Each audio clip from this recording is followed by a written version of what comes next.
Entonces, voy a empezar explicando.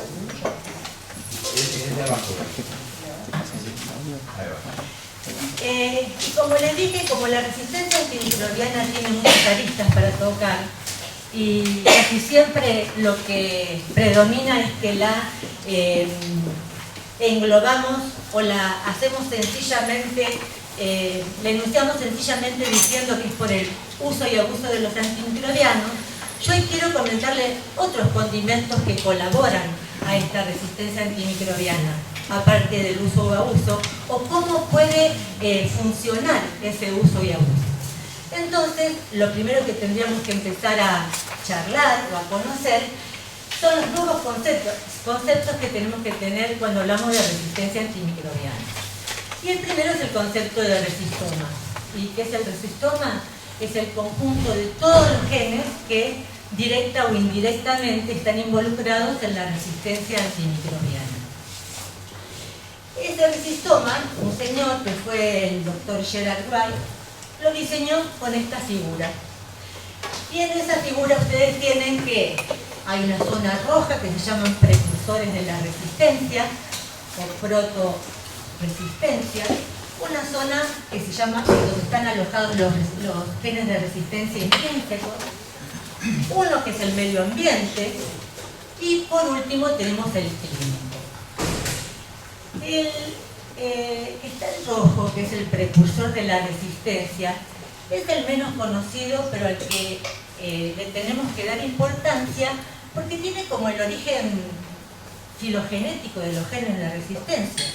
Porque en realidad en esos genes son los que están emparentados con las funciones básicas de las células, son los que están en los que se llaman housekeeping, que codifican para procesos metabólicos celulares y que tienen funciones y composiciones parecidas a los genes de resistencia. Por ejemplo, para darles un ejemplo práctico de los estudios que se han realizado para comprobarlo, se ha visto, a ver dónde está el puntero. El puntero no me funciona. Sí, en el medio, el negro. Ay, se lo veo. El negro. Sí, se lo veo. Acá. Fíjense que para dar un ejemplo de estos precursores de resistencia o protoresistencia, tenemos que los antibióticos como los aminoglucósidos, los beta-lactámicos, las lincosamidas, las estreptogaminas, la vancomicina, son elementos de resistencia, pero están también dentro de los genes metabólicos de las bacterias que tienen una función similar. Este concepto es importante porque en realidad va a depender entonces de lo que haya en el medio ambiente para ejercer su presión de selección para que se manifiesten y puedan ponerse en evidencia. Si seguimos con este dibujito, les diría que de dónde, cómo se empezaron a estudiar estos genes. En realidad se empezaron a estudiar con lo que se llama ahora la metagenómica, porque la metagenómica permite aislar, identificar y analizar a los genes de la microbiota del suelo y confirman que son ubicuos, que están en todos lados. Y aparte, con esta metagenómica, lo que se pudo hacer es todos esos elementos que son aislar, identificar y analizar, se pueden hacer en bacterias que por los métodos microbiológicos convencionales no lo podríamos hacer, porque de todas las bacterias que existen en el medio ambiente, solo el 1% es cultivable. El 99% no puede ser cultivado, por lo cual no podríamos saber qué tienen adentro en su genoma. Y eso se ha logrado con esta nueva metagenómica que ahora se están haciendo cada vez más estudios de investigación. Si vamos al medio ambiente, que sería dentro de esa figura que pusimos el que le sigue, y después voy a hablar sí de los intrínsecos, tenemos que en ese medio ambiente, aparte de estar los de la resistencia intrínseca, en ese medio ambiente hay genes que con los residuos que hay de antimicrobianos con moléculas activas, pueden también transferir su resistencia antimicrobiana. Este concepto lo saqué de este trabajo, de este autor, y les recomiendo la lectura de ese trabajo porque es muy interesante, porque este autor propone, como dice ahí, el concepto de antimicrobiano verde, ecológico. ¿Por qué? Porque los animales que se utilizan para la producción animal y los antibióticos cuando se los administra, generalmente lo que eliminan los animales en sus heces son metabolitos activos. O sea que esos metabolitos activos son los que están realizando la selección, la presión de selección en el suelo. Entonces este autor, lo que como contribución de la medicina veterinaria para mitigar la resistencia, contribuir a ese resistoma que existe en el medio ambiente, lo que propone es que se deberían generar nuevas drogas o vías de administración donde el metabolito que se libera al medio ambiente sea un metabolito inactivo. Y con eso colaboraría al medio ambiente desde el punto de vista veterinario. Inclusive de ese mismo trabajo saqué esta foto donde él expresa que cómo los veterinarios podríamos ayudar a esto, porque los veterinarios utilizamos antibióticos para los patógenos específicos por la salud animal.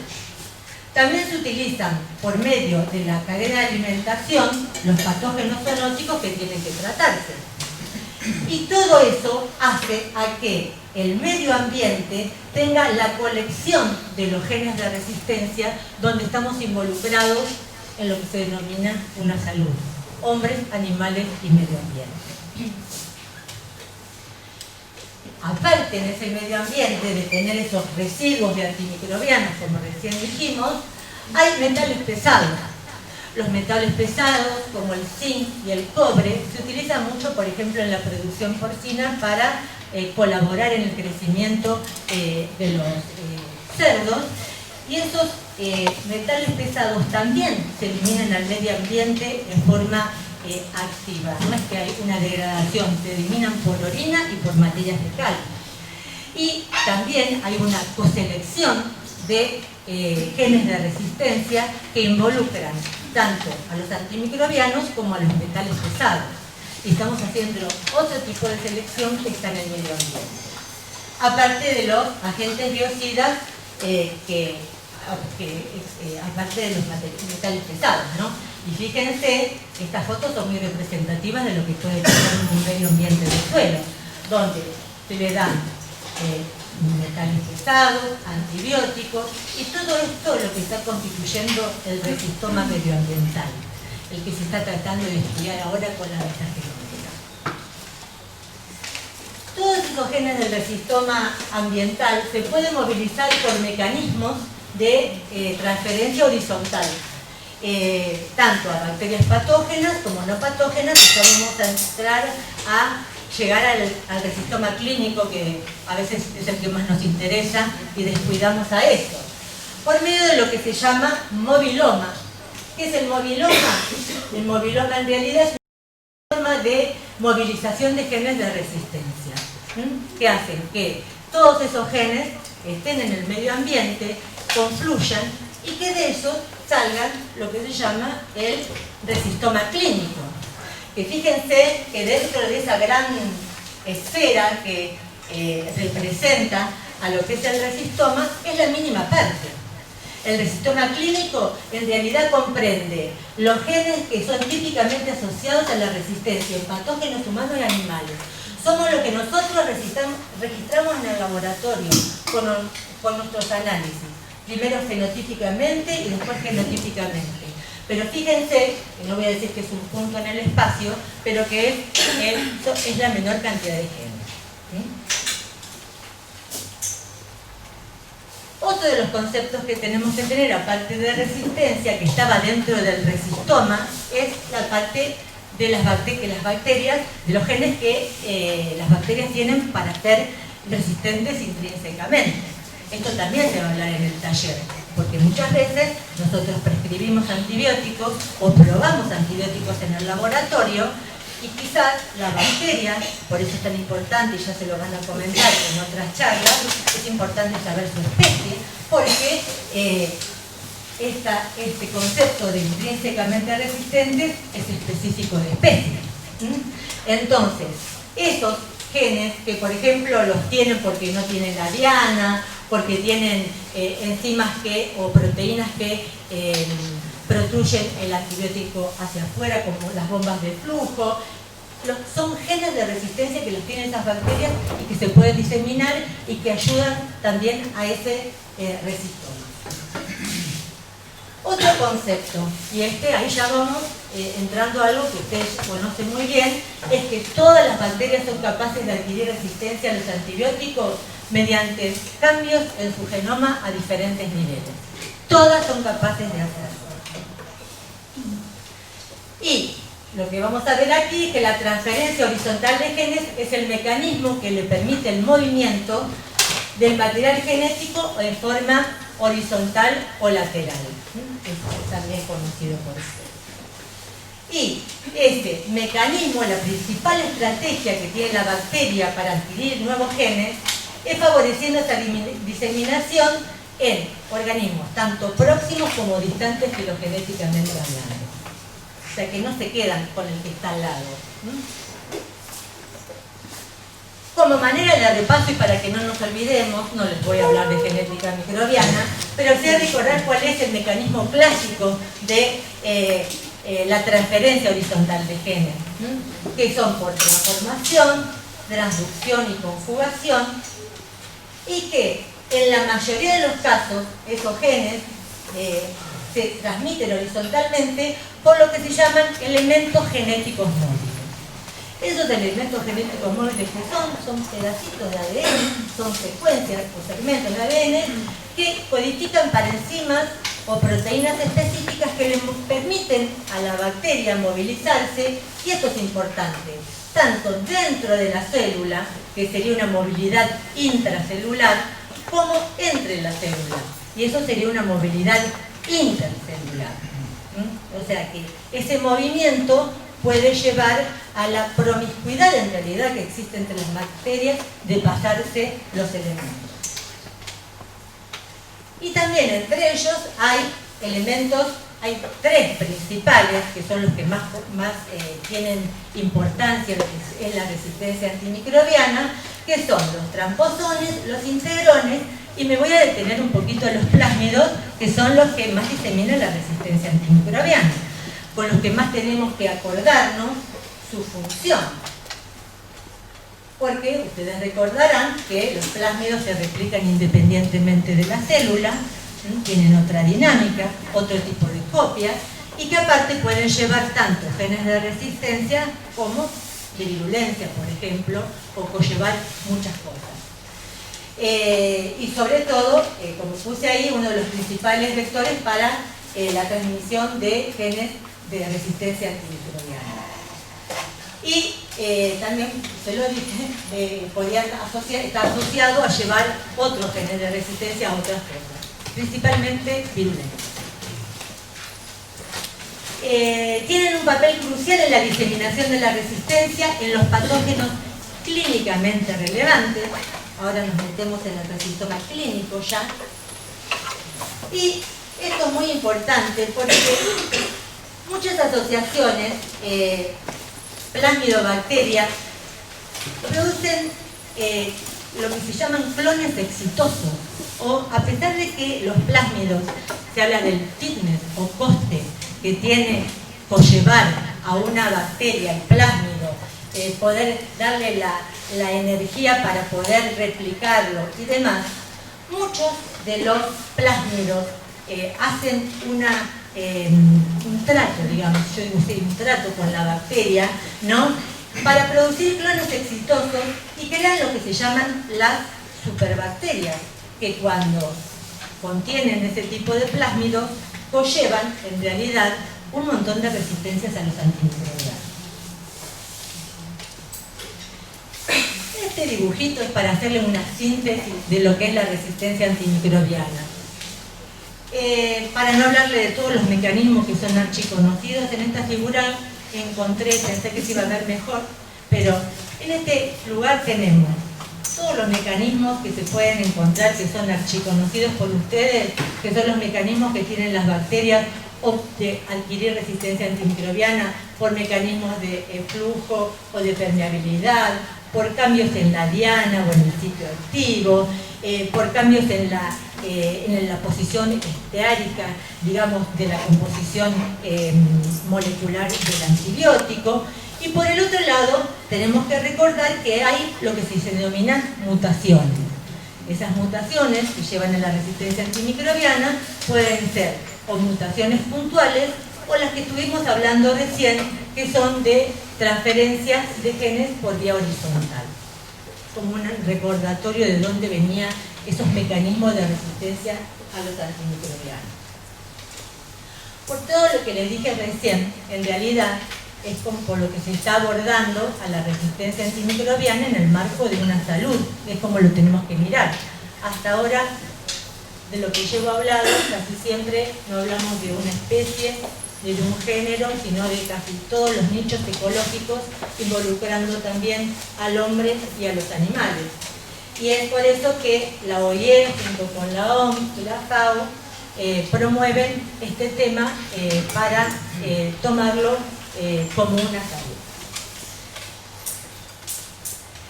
Yo ahora, como les dije, les di más o menos un marco teórico de la parte general. Quisiera poner en ejemplo, después lo va a decir Javier en la parte fenotípica o no que haya tenido con sus resultados, pero yo les quiero mostrar algunos de los resultados que hay en nuestro país de quienes estudian un poco más de adentro qué es lo que está pasando en esos microorganismos. Y traté de citarlos por las publicaciones que encontramos para tratar de no dejar nadie afuera. Tenemos en los cerdos los mecanismos que se han encontrado y los genes que se han encontrado. Por ejemplo, en coli se han encontrado resistencia a cefalosporinas de tercera generación asociados con los genes BLA-CTXM, inclusive a diferentes CTXM que son los que están también en medicina humana. Se han encontrado los clones exitosos, los que les dije recién, donde la bacteria recluta genes que la hace superpoderosa.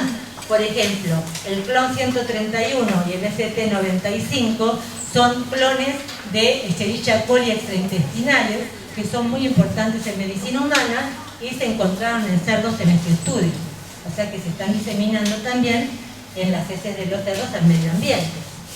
También en este estudio en cerdos se han encontrado la resistencia plasmídica por MCR1, aunque haya hoy en día 9 o 10 diferentes plásmidos del MCR1 al 9 que está codificando para la resistencia a la colistina.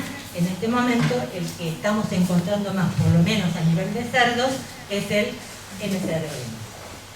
En los perros, por ejemplo, en Escherichia coli se han encontrado beta-lactamasas AMC y también las CTXM, pero fíjense que son otras, pero que también existen en medicina humana.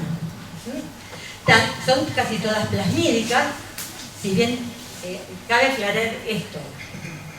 Son generalmente plasmídicas, pero en este estudio no se identificaron a los plásmidos. Lo son generalmente. Nadie hizo un estudio de estructura plasmídica, pero la generalidad indica que son transmitidas por plásmidos. También en los estudios de Rum y colaboradores encontraron en Escherichia coli de perros MCR1, que es así, sabemos que es plasmídica, seguro. En la parte de cocos gram positivos encontramos pseudointermedios con MEC-A en perros.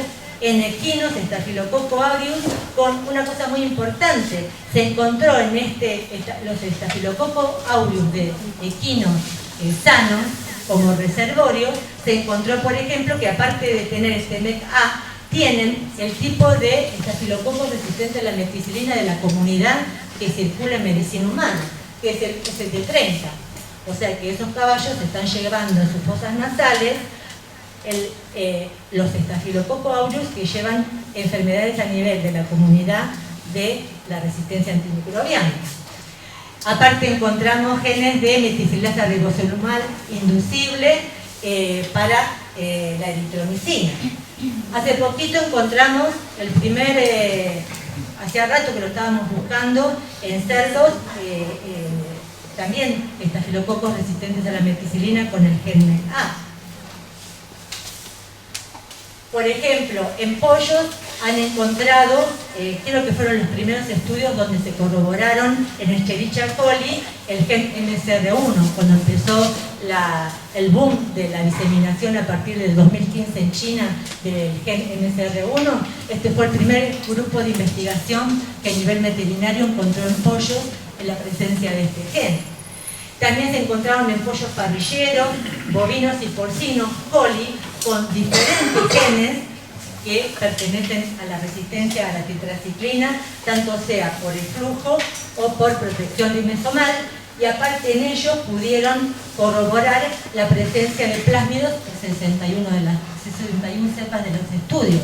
Por eso que yo hice hincapié en hablar de los plásmidos cuando empecé la charla con los elementos genéticos móviles que la pueden diseminar. Y otra cosa interesante es que también lo tenemos en animales silvestres y el medio ambiente, ya que habíamos hablado de resistoma ambiental. En animales silvestres lo encontramos en gaviotas del SEAMSE. Por ejemplo, que encontramos MSR1.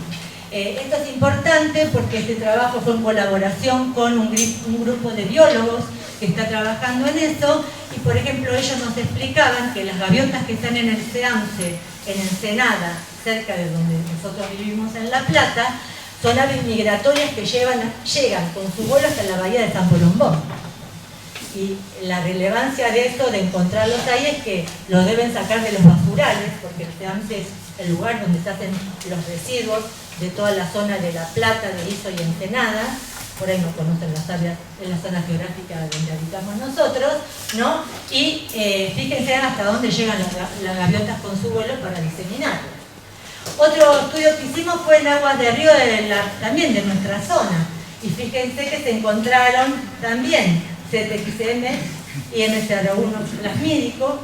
Y por último, un estudio que es reciente, encontramos en las botas y agua de establecimientos porcinos, en Escherichia coli, toda la parte de los CTXM con las ya identificados, que son todos estos, están también en medicina humana, para fijarnos que también están esparcidos por el medio ambiente. O sea que todo nos lleva a la conclusión que la mayoría de los genes que se encontraron, por lo menos en estudios de medicina veterinaria, son los que se identifican también en medicina humana, y a los que deberíamos empezar a tener atención. Y en este taller, donde vamos a ver este aspecto, o sea, fíjense que vamos de lo más general, que es la resistencia, a lo puntual que queremos abordar en este taller, que es muy amplio lo que hay de resistencia, pero queremos hacer hincapié en esto. Y estos que son los objetivos, que son difundir las normas o lograr un consenso, un poco de la mano de lo que propone la OIE para utilizar de forma responsable y prudente los antimicrobianos y preservar su eficacia. Esto está sacado directamente de la OIE, y dentro de las millones de cosas, porque la OIE también nos da para que tengan, o sea que nos dicen un montón de cosas, lo que sí les puedo decir es que nos vamos a enfocar en algunas de estas cosas. Por ejemplo, en lo que dicen que solo después del examen clínico de los animales a cargo de un veterinario o de un profesional de capacitado a campo de sanidad animal, o sea, cuándo y cómo debemos utilizar los antimicrobianos. Solo cuando sea necesario, tomando en cuenta la lista de la OIE sobre los agentes antimicrobianos de importancia veterinaria. O sea, estas cosas vamos a tratar en el taller. Solo a través de una elección aprobada del agente antimicrobiano y a partir de la experiencia clínica y la información del diagnóstico del laboratorio cuando sea posible. Siempre acompañado por la información detallada sobre los protocolos de tratamiento y periodos de suspensión. Fíjense otras cosas importantes que dice esto. Bien, ¿no? Solo, por ejemplo, cuando elegir este antimicrobiano, cuando tiene experiencia clínica y perspectiva del diagnóstico, cuando se informa en el laboratorio, cuando sea posible, dice también, y, a ver si tengo otro más, cuando se conozca la farmacocinética y la farmacodinámica de la droga, es por eso que también es una pata muy importante de la charla de hoy, y cuando el tratamiento de segunda línea debe basarse en los resultados de las pruebas de diagnóstico, incluyendo las pruebas de sensibilidad. En ausencia de resultados de las pruebas se deberá utilizar una clase o subclase de antimicrobianos diferentes.